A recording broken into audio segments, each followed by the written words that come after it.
Hi everyone, just a quick note before we start the video. If you don't want to watch this video, you don't like this video, don't swipe it away. Click on the timing bar and slide it all the way to the end. That way you can avoid all the adverts. If you want to avoid the adverts, quickly scroll from the beginning to the end and you'll feel much better. Thank you for doing that. If you want to stay and watch this video, please do.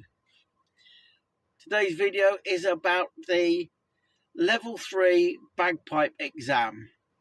Purpose of this exam, I believe, is to transition from the practice chanter to actually moving on to the bagpipes. The exam is set, I believe, by the Piping and Drumming Examinations Board in conjunction with the Scottish Qualifications Authority.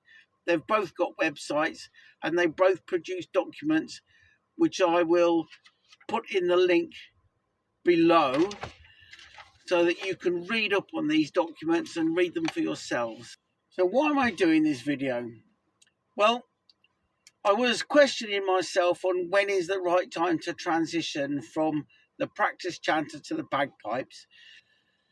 And I was getting lots of comments from people who have played the bagpipes for years and years and years, saying, well, I practiced for 6 months before I got hold of a set of bagpipes, and I practiced for a year before I got hold of a set of bagpipes.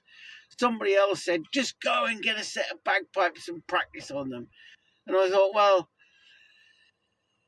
is it that simple? Is it that straightforward?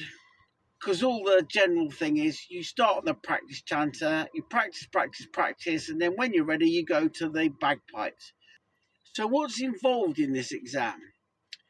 Well, I downloaded the documents for the Level 3 exam and the Level 4 exam. I have just a couple of pages of it here. And in the Level 4 exam, there's a study area, perform a program of bagpipe music on the practice chanter. And in the Level 4 exam, it says perform a program of bagpipe music. I can only assume that's on the bagpipes. But the exam consists of 2 parts.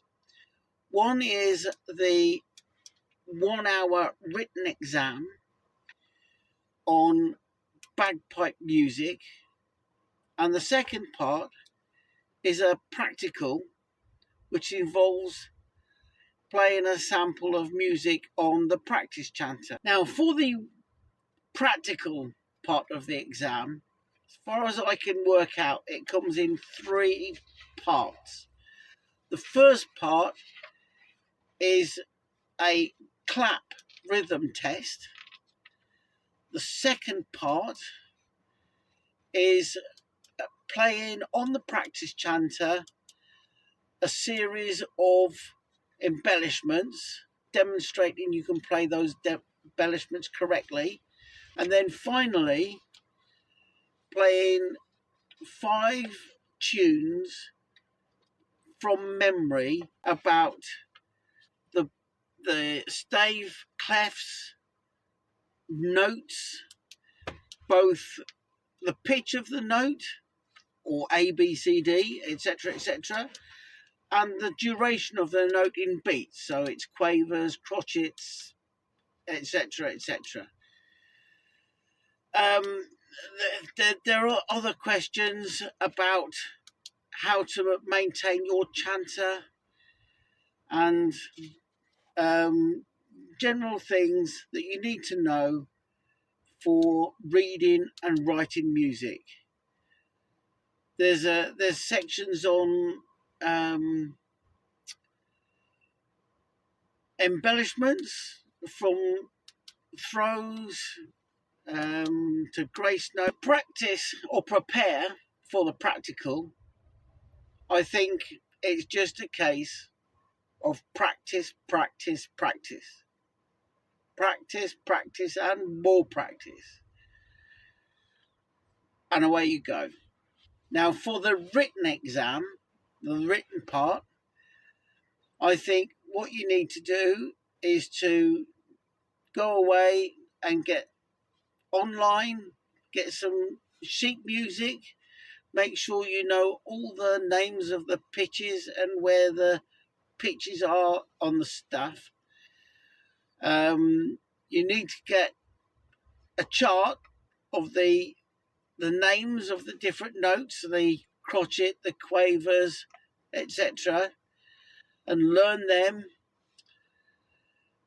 And you also need to know the different types of embellishments. So all your throws, your grace notes, doublings, all of those.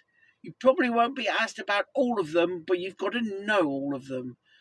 So that's a case of the old classroom style hard work.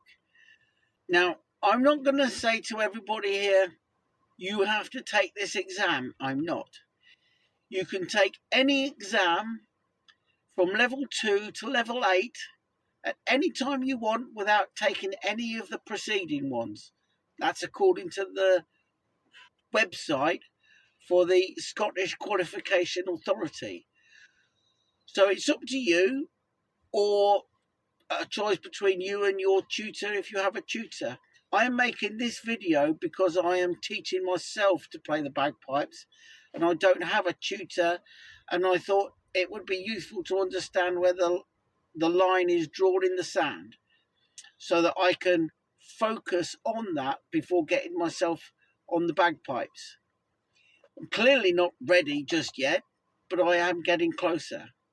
So I made this video because the Scottish Qualification Authority and the Piping Drumming Examination Board don't have any videos about what's needed and what's not. So I thought, this being the transition from practice chanter to bagpipes, I would sit down and make this video for you guys. I hope it's been helpful. Please don't forget to subscribe.